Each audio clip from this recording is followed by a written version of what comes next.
Have some solutions in 5G and satellite communications.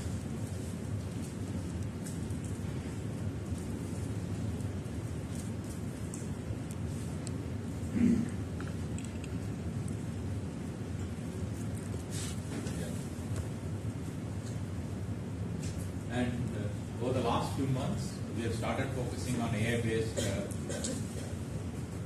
wireless solutions. That's the trend now, and we are trying to use AI for interference mitigation and full duplex wireless. We'll not go into the details, but just to give you some idea. And we also focus on defense solutions, where we have a full-fledged tactical communication system, situational awareness, battle management systems, and intelligence gathering systems.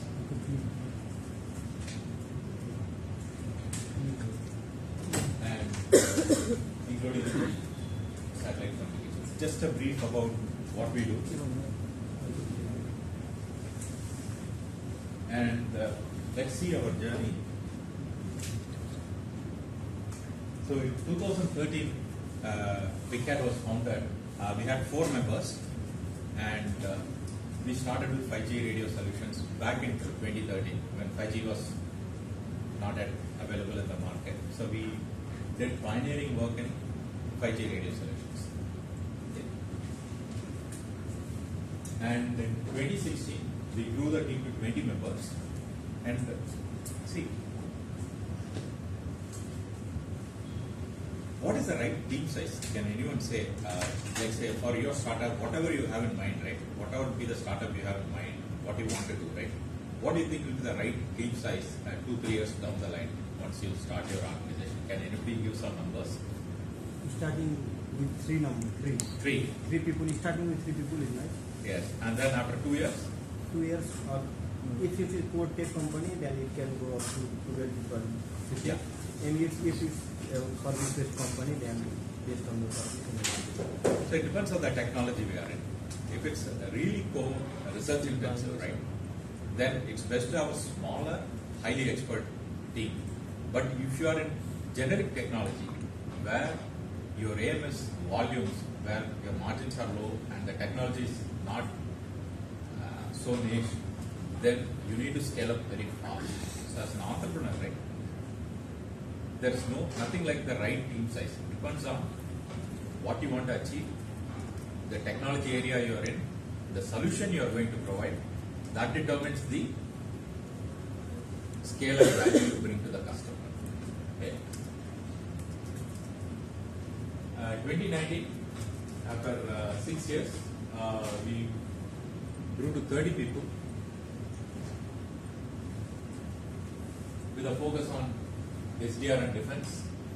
And currently we have 40 members, and we do 5G advanced radio solutions. So if you see any cell towers, right, you see the radio solutions. So we work on those, and we are proud to say that we have some good products in our portfolio. And currently we are focusing on bringing AI into the wireless solutions and focusing on 6th generation. Just a brief. So what you need to understand from these last 2 slides is, every startup has its own path for success.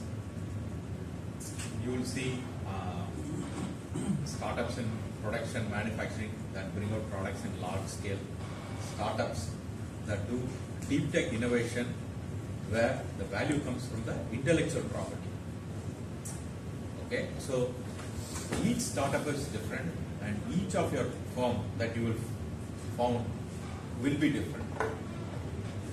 And you have to understand that the characteristic of your startup.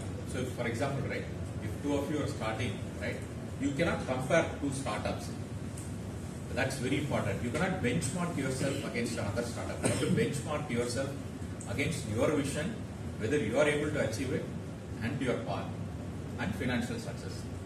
So never benchmark against others. You may get inspired by another domain and some of the strategies taken in the other domain. but that may not work for you. You have to understand the nature of your startup and take decisions. So that is very important. And so when you do a startup, right, the first thing is you should have a vision, what you want to do. Stick to that vision. Don't change your vision.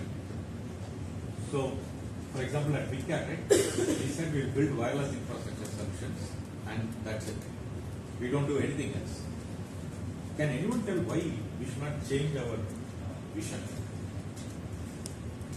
Anybody tell? So you fix a vision. After a couple of years, maybe you may think you may want change. Okay? But what are the pros and cons?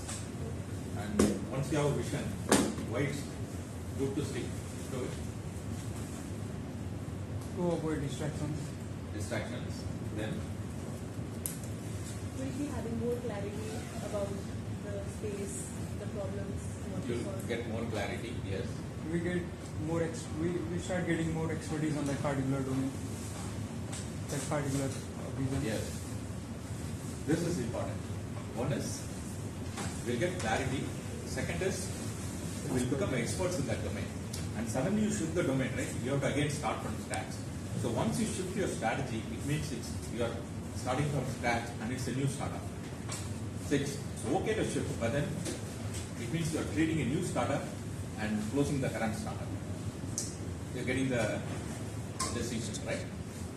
But you have to be aware of that you are stopping your current startup and starting another one. Because once you shift domain, your strategy, right? You have to rebuild skills, rebuild the ecosystem with which you have worked. Everything has to be rebuilt. And success comes when you persevere. You learn, build talent, execute. So sometimes you may feel like, okay, maybe we could have done a different thing. Okay? But once you get the thought and move to a different thing, right? You lose all the effort, capability, investment you have done in the first 2-3 years on your initial vision. You make a judgment call, clear judgment call, whether you want to change or something, but generally stick to it, you'll be successful. So based on this, we created a strategy which involves radio units, massive MIMO, software defined radio, and we've been pursuing all this for the last 12 years. And for execution, right, talent is key. Whatever be the nature of startup, right, you need the right people to do the work. Talent is the key. So you either get talent or you skill the talent you have. And then you have to do prototype and then marketing and then the next. So when should we do marketing? Can anybody tell? As a startup, right, when should we do marketing? You all understand what marketing is, right? Yes. What is the right time? Is there a right time to do marketing for a startup? When the prototype is ready. Yeah? When the prototype is ready and we are When the idea is set and when product is validated. Yes. So on day one, the marketing will not yield the benefit because you don't have traction or you have not proved yourself. Once you have some prototype, it need not be a final prototype, something you can demonstrate, something that works, something that satisfies somebody else's need. That is the time you have to start doing road shows, marketing, exhibitions. So you have to make sure you don't spend on marketing because your budget will be limited. You should not spend on marketing in the initial days. But once you get your product and solution ready, right, that's the time you have to publicize your product, publicize your solutions, and try to get either investment, customers, and go to the next step. Okay, so very important. So what makes a successful entrepreneur? Okay.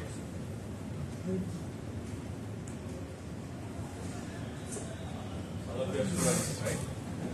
And briefly, any students here? all are Some students are right. Okay. So let me. So everybody has great ideas, but unless you filter your ideas, checking for market potential, checking for whether it satisfies an end user need and feasibility, right? Only after going through this decision process, you need to validate your idea and take it forward. So, see, nowadays opportunities are more. Funding also you can easily get. But if you don't have the right idea and the strategy right, even if you have funding, even if you get opportunity right, we may not deliver. So it's very important that any thought, any idea you have, you run it through these three. If you go look up the internet, right, there will be many advices. But the key is you have to assess these three and then decide whether your idea is good. Otherwise, rework your idea, redo it. See, before you start your startup, right, do this. Don't do this after 2 years of starting, because then you will have to recalibrate your strategy.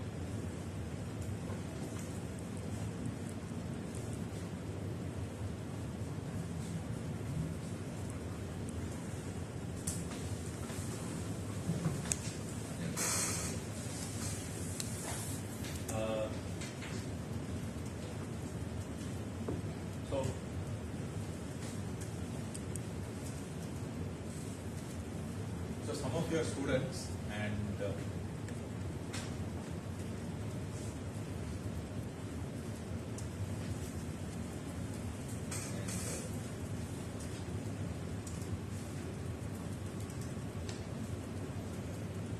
once you have an idea and feasibility, right, you have to assess the skills needed and see whether you have talent available to execute it. If you don't find the right talent, you cannot execute it. You cannot convert your thoughts into reality. Talent converts your thoughts, your strategy to reality. It's very important. Okay? Otherwise, your thoughts, vision, everything will remain in your mind. It will never come into. So talent is needed along with detailed plan and etc. So what are the So,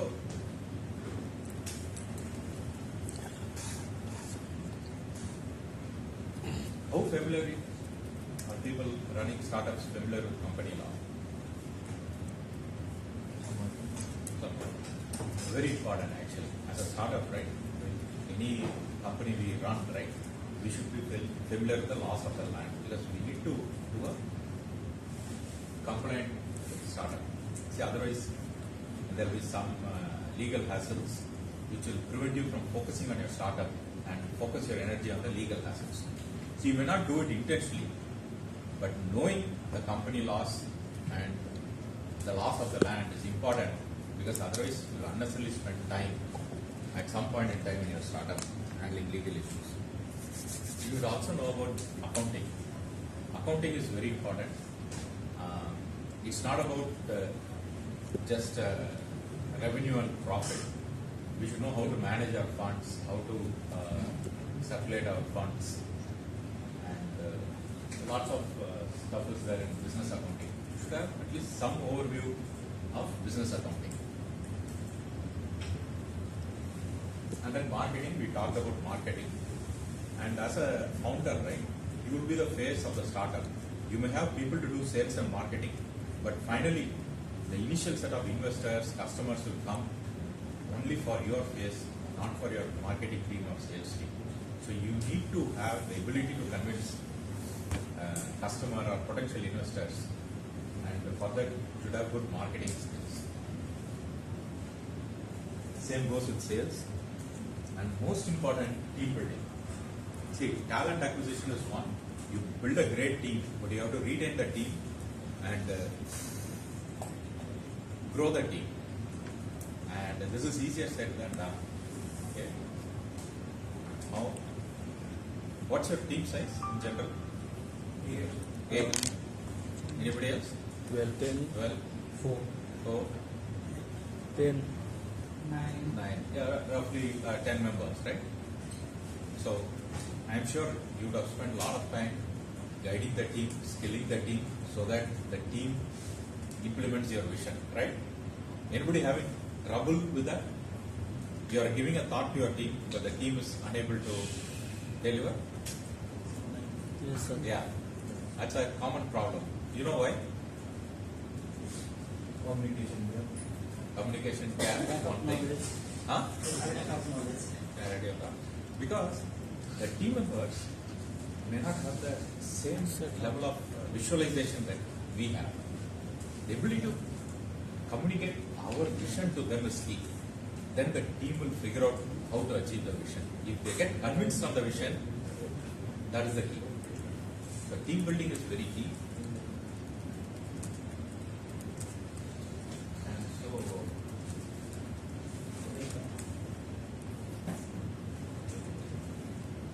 okay, there is a Sir, can you go back to the previous meeting? Can you share some of your experiences where you felt that company law, business accounting, and team meeting was a challenge? How you overcame that? Sure. Or business law, okay, accounting. See, it's very easy to say business law, accounting, okay, but where, as an entrepreneur, where you found them challenging and how you were able to overcome? Okay. Some live examples so that they get motivated to understand.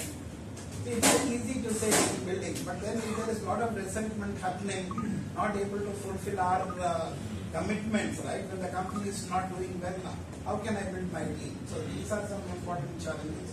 And you, with your vast experience, why don't you share one or two examples of where you felt that this was so important? Okay. So thanks for pointing it out.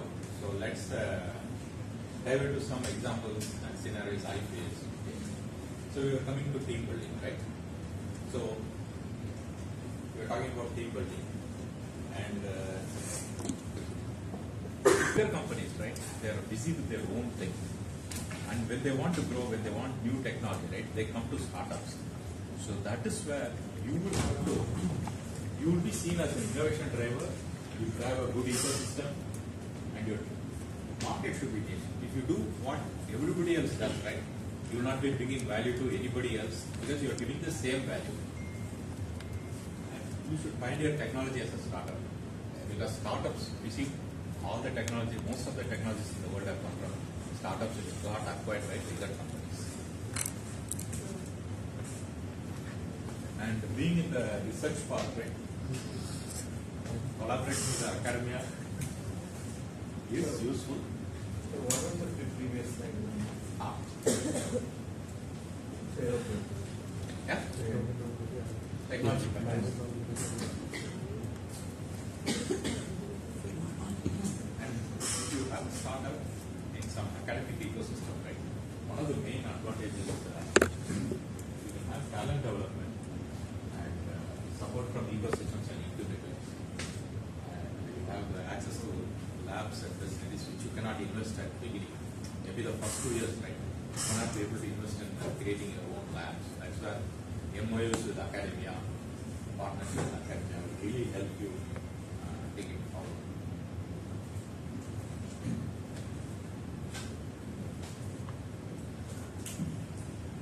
So let me all startups need money. At bigcat, right, by the time we got money, right, we have spent a lot of money. You have to be confident of spending your money and make sure you get the return on investment. And it's a tough game. You don't know when you will run out of money. You don't know when new money will come in. So you always have to make sure you have some customers, some revenue inflow. So it's very important. Each one of you need to work it out based on your needs.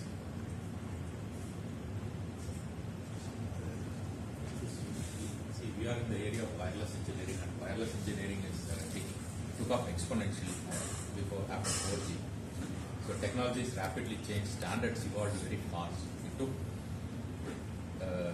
quite a bit of effort to keep track of technology advancements.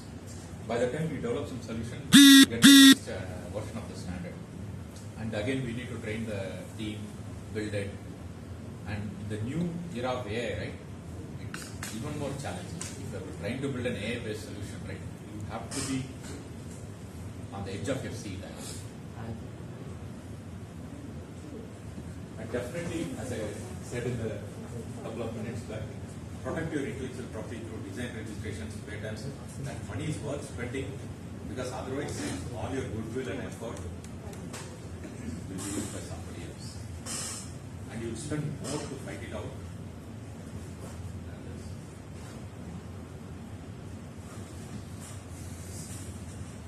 So all of you have around 10-member team, but when you start scaling, right, that's where you'll face a big challenge.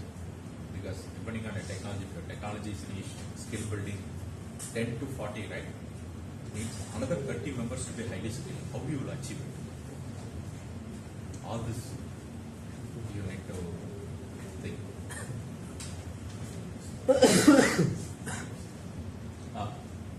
Important thing, monetization strategy. If you are in the academic environment, you will always get some academic grants, government grants, but that will be just for a few months it will sustain, and you should then aim for some equity investment products. Eventually your goal should be either a whole company acquisition or IPO. You should have that. You should know your exit strategy well. And definitely you should know your exit strategy. Sir, how important is this exit strategy? Because the notion in our mindset is if I start something, it is going to go for 7 generations. But we fail to realize that everything is a project time-based thing that we are doing with a clear start date, end date. And by what time from your experience do you think is the right thing to do, whether the kind of business we are in, a 10-year horizon, 5-year horizon, what exactly either I need to get into IPO or I should sell my company and get out of it? Okay, that's see.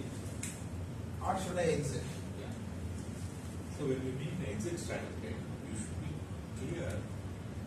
The exit should not be taken literally. It means you have a clear strategy of exiting out of the startup mode and becoming a full-fledged sustainable company. So exit strategy means exiting out of the startup mode, survival mode, and becoming a full-fledged stable company. Okay? How you achieve it is important. So for example, right, you need funds for growth. At that time you look for equity. And my suggestion is within 2 to 3 years you should try to get some equity. Beyond 2 to 3 years, right, you would have put more money to get back. So you have to, first 2 to 3 years, you have to work really hard, accelerate your products, and be a go-getter, go to market, get some equity investment to further scale. You can either get equity investment or customers. That's just here. Even if you get customers, right, you will start getting revenues and you will propel further. So at bigcat, right, we got customers, it propelled us further, and later we went for some investors. And sometimes what you can do is you can partition your company into some subdivisions and hive off one subdivision to make money also, so that you keep the core company with yourself and smaller one you can hive off to some people who are interested in that skills, that products. This is something I would urge all of you to consider, because then you retain your core team and you get funds and you can continue your core work. And second, it's, see, as entrepreneurs, right, all of us come with a certain skill set, right? So let me put it forward. Do you think all of us have all the skills necessary to transition a startup to a large organization? Right? So we start, we have ideas, we try to take it forward, but then we will see some limitation in our experience also, because there are other people who have experience in running more stable companies, large companies. So we should see this as a synergy where we take the expertise from the other company, and we also learn. See, it's always a continuous learning journey. So that is where, when you feel, okay, I need some expertise, some outside expertise or outside experts to guide me, you should be open to that, willing to listen, because there are others also with good enough experience who can help us. So that is where you will think about these two. And if we have learned that ourselves, and if you are confident of that, and let's say nothing prevents us from learning, in that case you will aim for an idea. It's all a closed loop control system. Each one of our startups is different, each one of us is different. We have to figure out which is the right exit strategy to graduate from a startup to a larger, more sustaining organization. These are many avenues you have to figure out. So at bigcat, right, we took some equity investments, some grants, and now we are trying to go to the next stage. So you also going IB? No, that will be down the line, 3-4 years. It's in our roadmap. So one quick question. What percentage of our equity can be given as equity swaps to our faithful employees? So, good question. My thing is, at least 20% you should demarcate for your employees, at least the initial set of employees, and then you can dilute again. But at least 20% should be to the C team. So how does that work, like ESOP and all? Conversion between how does that work? So, let me tell you, see, your core team, right? They are, see, the companies does not have any valuation. They come work with you. Maybe their salaries are lower initially. They may get a better opportunity elsewhere, but they are. One more on the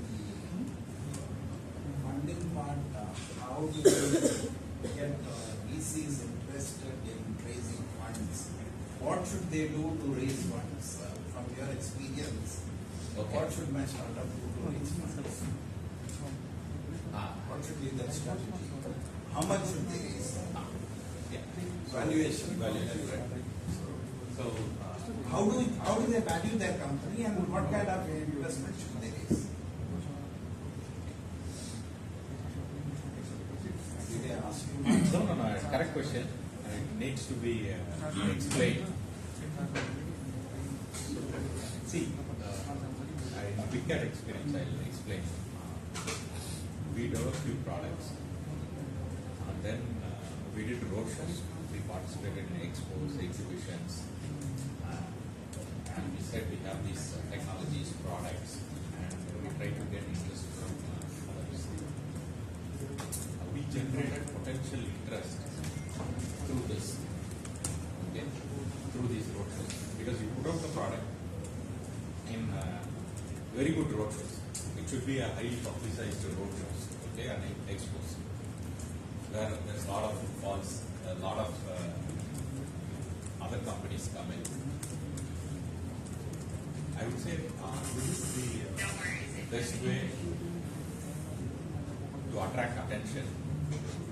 If you are going to VC and pitching, right? See, there's a difference. I'll explain. Okay. So what is the difference between going to a roadshow and going to a VC and pitching it? Can anybody tell what's the difference between the two?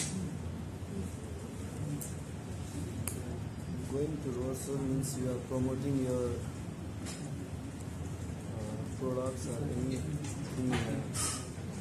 Like going to VC means like you are saying like you have the necessity to. Yes. So there's a fundamental difference.